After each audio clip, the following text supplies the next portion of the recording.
साथ कभी ऐसा हुआ है कि कोई फिल्म या फिर वेब सीरीज आपने देखी और देखने के बाद कुछ टाइम तक आपका जो शरीर है वो एकदम फ्रीज हो गया हो, थम गया हो, स्थिर हो गया हो, आपका जो दिमाग है वो सोचने पर मजबूर हो जाए कि जो मैंने अभी अभी देखा है क्या वाकई में ऐसा होना भी पॉसिबल है? और जब कोई कंटेंट ऐसा इम्पैक्ट डाले आपके दिमाग पर तो एक बात समझ लेना कि जो उसका डर है वो स्क्रीन से निकलकर आपके दिमाग के अंदर घुस चुका है। दरवाजा क्यों पीट रहे हो तुम लोग? It's coming from your room.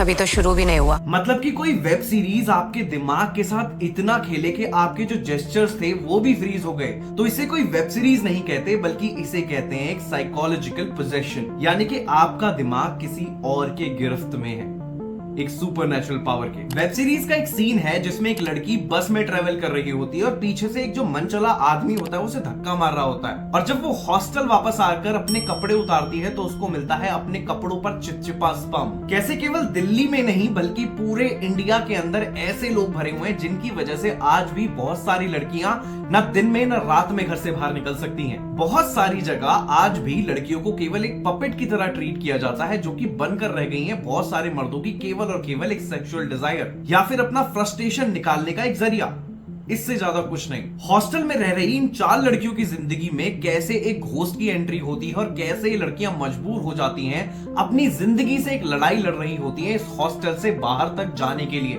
Okay. It's about to start again.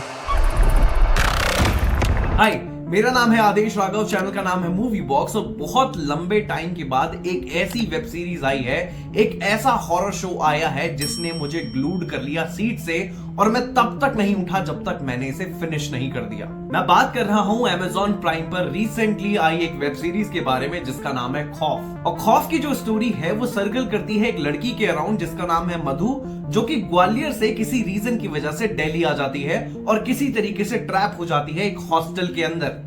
Free to be myself. मुझे तो तुम्हारे बजट में कुछ नहीं मिला, बट नकुल को एक जगह मिली है।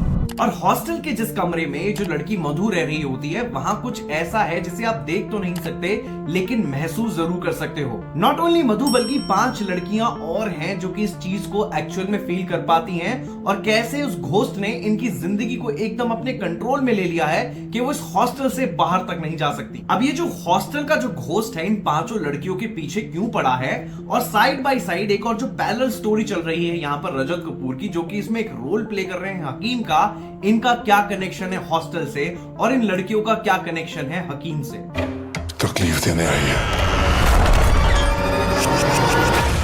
डर कब महसूस करती हो? जो रजत कपूर का इस पूरी की पूरी वेब सीरीज में कैरेक्टर है वो इतना मिस्टीरियस है, इतना डार्क है कि आप उसका इंटेंट समझ ही नहीं पाते हो कि शुरू से लेकर एंड तक जो भी उसने सीरीज में किया उसके पीछे उसका इंटेंट एक्चुअल में था क्या, वो क्यों लोगों के गले काट रहा है, लोगों को मार रहा है, क्या उसके पीछे की वजह है, वो धीरे धीरे आपको अनवील होनी स्टार्ट होगी कहीं जाकर 6, 7, 8वें एपिसोड के अंदर। जो सीरीज की सिनेमेटोग्राफी है या फिर जो घोस्ट का क्रिएशन है, जो हॉस्टल की लोकेशन है या फिर हॉस्टल का जो ओवरऑल एनवायरनमेंट क्रिएट किया गया है वो इतना बेहतरीन है कि अपने आप में आपको स्कैर मोमेंट बार बार डिलीवर करता रहेगा। सीरीज के 8th एपिसोड में एक ऐसा सीन है जहां पर एक घोस्ट एक बॉडी को छोड़कर दूसरी बॉडी में ट्रांसफर हो जाता है, लेकिन उसके बाद जो सीन्स हमें देखने को मिलते हैं, हॉस्टल की दीवारें फट जाती हैं, गेट टूट जाते हैं, वो एक मनी शॉट है पूरी की पूरी वेब सीरीज का।